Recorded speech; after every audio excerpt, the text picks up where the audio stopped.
Hey.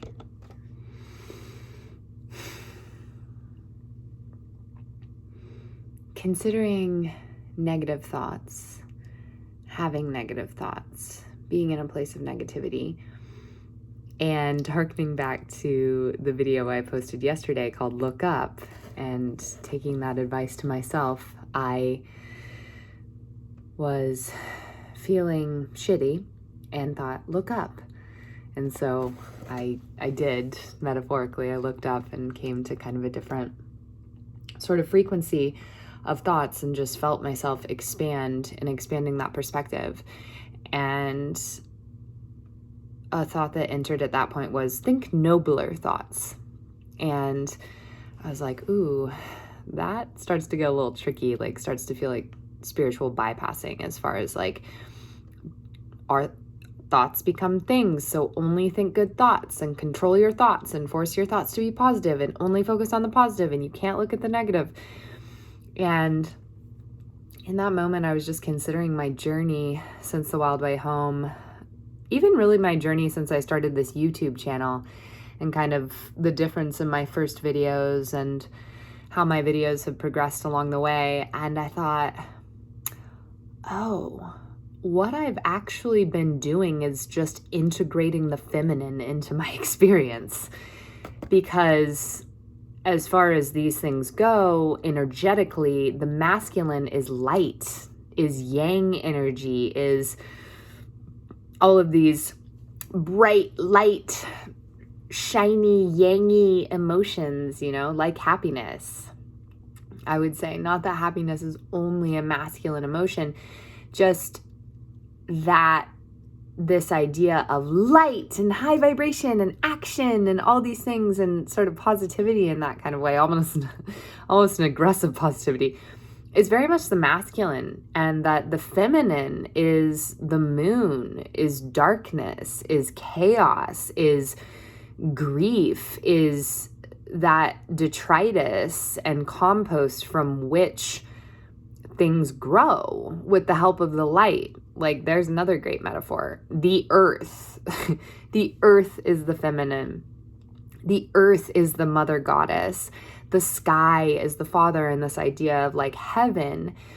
And so much of my journey has been around coming to embody my feminine, coming to worship the feminine, coming to be in relationship with the feminine, with the mother, with the goddess. And it was just a very clear realization as I thought, where does that line lie? Where is that place between trying to be a good steward of my thoughts, of my mind and its functioning, and of the thoughts that I'm entertaining, and that energy that I'm receiving as a radio transmitter and then transmitting back out into the world. And it was like, oh, that line is where the masculine and the feminine meet. Because if I'm not embodied, if I'm not understanding that the earth and the dark earth is required to grow this forest that I'm looking out at right now, and all things, literally all things that grow from that darkness of the soil and the earth with the help of the light, the sun. And so just this embodied feeling and realization of my own journey, my own microcosmic journey, which I believe reflects the macrocosmic journey of the universe, and also what our world and global culture is going through right now, of this turn to embodiment, of this turn back to witchiness, back to the goddess, back to the mother, back to the chaos and authenticity of feeling all the feelings and being with the full spectrum of human experience without trying to fix anything. So I'd love to hear if that resonates with you. It was a way that I framed my journey, and if I could sum it up, it would be going from a sort of spiritual bypassing, all light, only love.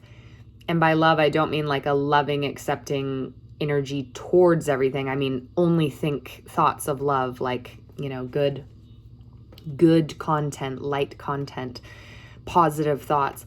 Going from that, like obsessively saying mantras to not think any negative thoughts, and kind of denying any wounding of the past, or really even like consciousness or care of my body in a lot of ways, since, you know, the body passes away and we're the eternal spirit. And while we're here on earth, we're the body. So my journey since leaving on the Wild Way home and going and traveling around the country in my van starting in April 2021, and kind of ending in October 2022, I think a lot of it has been bringing the feminine into my own personal experience and into my message, which is that it's a oneness and a meeting of the light and the dark, and that the light brings forth from the dark, and the dark is required for that which grows in the light. And, you know, another metaphor is like rest. Rest is very much of the feminine, of the moon, of night, and rest and yin energy is required for action and yang energy. We need it all. We need it all. So this coming together of the dark and the light, the feminine and the masculine, the yin and the yang, the rest and the action, the chaos and the order, the negativity and the positivity. I say that in like a charge physics kind of way. I think that it's really probably just pretty demonstrative of our culture, especially over the last 2,000 years and more, when patriarchy has really run pretty rampant across the globe, that things considered dark became bad, because it's clearly just the other half of life.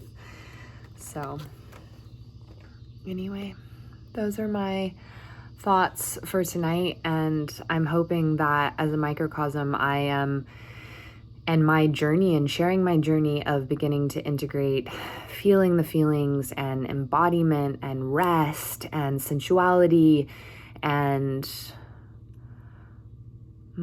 just truly the divine feminine into my life and story, that might be an inspiration for you to deepen your relationship with the earthly, with the darkly, with the unconscious. It's another way to put it. Unconscious being the feminine, conscious being the masculine.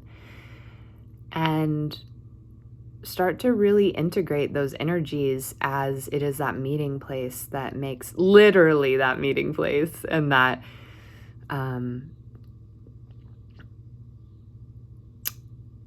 fertilization that makes life on earth possible.